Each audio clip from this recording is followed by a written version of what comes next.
Howdy and welcome back to our Map Maker series. We're going to be continuing the series today exactly where we left off. We were approaching this island last time in hopes to get to the edge of the map. It looks like we're going to get there exactly right at the edge.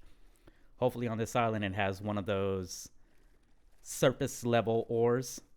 I'm talking iron. I'm talking coal. I'm talking, I think I see some jungle trees. We are pretty much going to be exploring everything. And aside from that, I would like to hopefully find a cave, some type of ravine, and if we're lucky, we see a mine shaft. We can start not necessarily exploring it, but setting up our side house, we'll say. Because I do like to have a nice little safe haven while I'm down there exploring. Because I don't want to carry everything on me. So I normally just build like a little mini base. But we'll see. Immediately upon arrival, I ended up pillaring up just so I can survey the area, see the coal that all this island possesses. Not going to focus too much on animals if I see a dog, a parrot, or anything. And not to my surprise, I found the jackpot. Because this island not only had some iron on surface level, but the amount of coal that I got, it was just back to back to back to back to back to back to back to back to back to back to back. And you'll see, day and night, I pretty much had to take a break because at one point I started getting attacked by these lovely guys in the sky. I always forget their name. Anyway, I see spiders, creepers, and a zombie off in the distance, so I quickly just throw down my bed anywhere I can get in between them and call it a night. I awaken the next morning, and to little surprise, once again, I just find a crap ton of coal. This kind of made everything a lot easier, at least for the immediate future.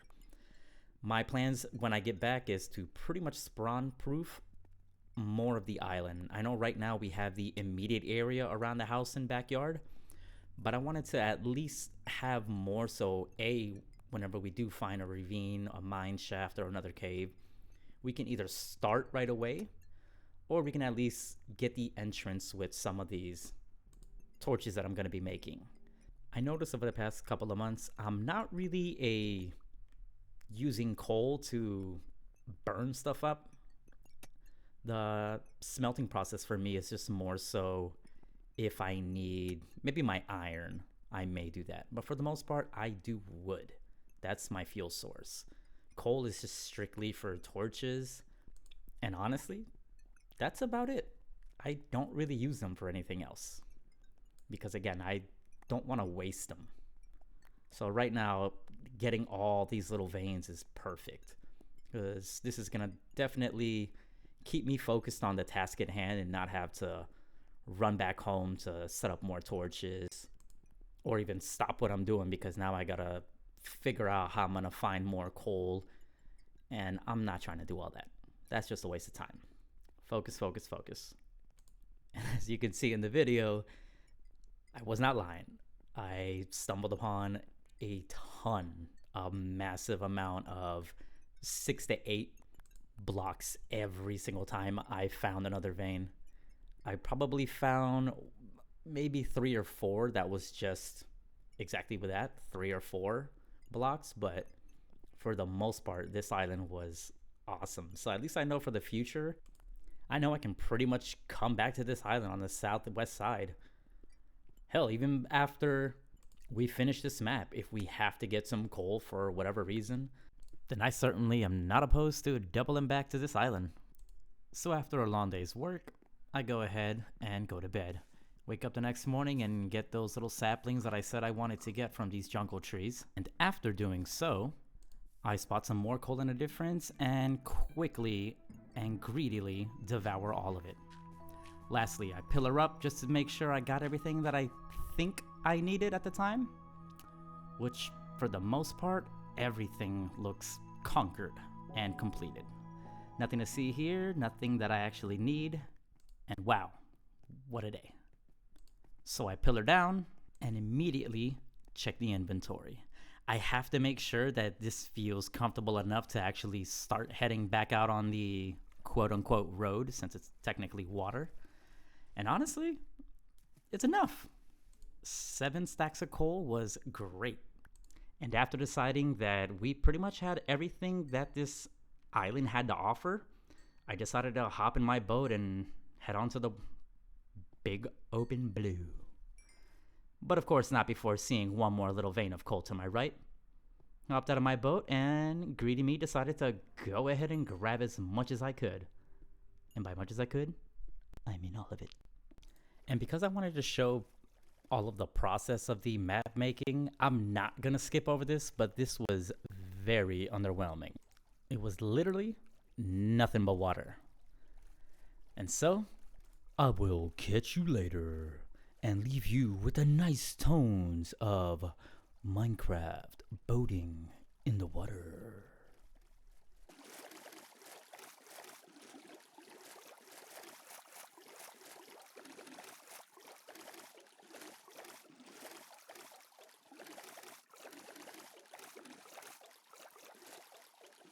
Yeah, no, we're not doing that again. I'm just gonna go ahead and fast forward here because there was literally nothing to see. It was just water upon water. And then I kept heading east right up until I got to the border. And that's when I had the idea of grabbing my torches and just lighting up the entire coast of this mainland that we're coming up on. If you're anything like me, as far as a player goes, you're normally traveling with a boat and you're normally traveling with a bed just so you can avoid fighting mobs at a certain point. And I normally use the coast of any island or any terrain that I'm near just so I can hurry up, lay the bed down, go to sleep, wake up, and continue with the task at hand. Now, after setting down my very last torch, I decided to head home. And what a beautiful sight it is once again. Not just to be traveling home, but to know that I actually made it home with all the stuff that I left the house with, and all that coal that I grabbed, alongside with some of the iron that I grabbed as well. So immediately after getting home, I go ahead, feed my cows, do some much needed sorting as I normally do, because we got stacks on stacks. Yes, ma'am. Quickly started setting up my little torches all around the base. We already got the immediate area, but I know I needed to knock out just a little further down, because you gotta remember, those far ones will definitely come to your base the second they spot you from a number of blocks away. I totally forgot what the number is. But what I didn't forget is how beautiful this ravine is. And it's right next to the house. So I grabbed my little trusty bucket and jumped down my little homemade waterfall. We make it a level 1, see a zombie, jump down. All the way down till we get to level 2. Right here, I get some ideas. Little guys staring at me. Probably not the best. So, go a little deeper. Just to see where this cave is going to leave us. And I do see it's still a lot deeper than here. So I lay down some torches just for markers. That way when we come back later, we know how far we went. So without overdoing it, I reached the bottom part of the lava on the left-hand side here. Because I know it goes deeper, but I want to save that for the mining episode. That'll be an episode on itself. So right after killing the skelly, I venture up the waterfall, going to level 2 and level 1. I once again have the bright idea. Instead of coming back here and trying to figure things out, with the 30-something torches I have, let me just spawn-proof the whole entire area.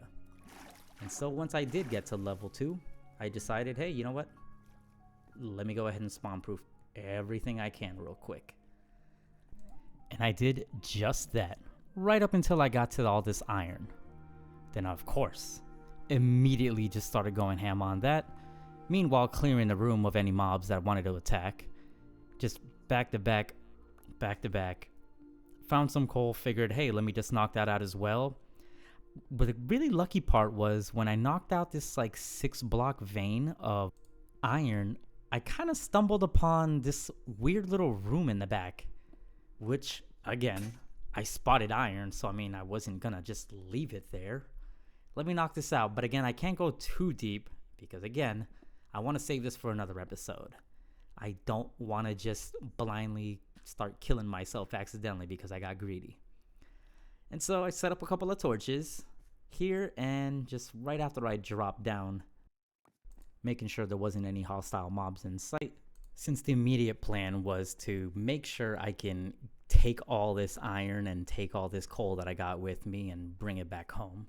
I wouldn't want to die like I did in episode 1 and then have to run back all the way over here because, you know, we're scared of being timed our little 5 minutes, which can go by very quickly, especially because we're right next to the house. Anywho, after collecting my reward, I immediately start heading up towards the waterfall one more time. Upon reaching surface level, I immediately go to my little kitchen and start smelting all my iron, my food, and of course, lastly but not least, feeding my lovely little cows, because I gotta murder them later. Well, that's all for now. If you liked the video, then go ahead and drop a comment. If you really liked the video, you can go ahead and subscribe. But if you don't like the video, then why are you here? Beat it, jit!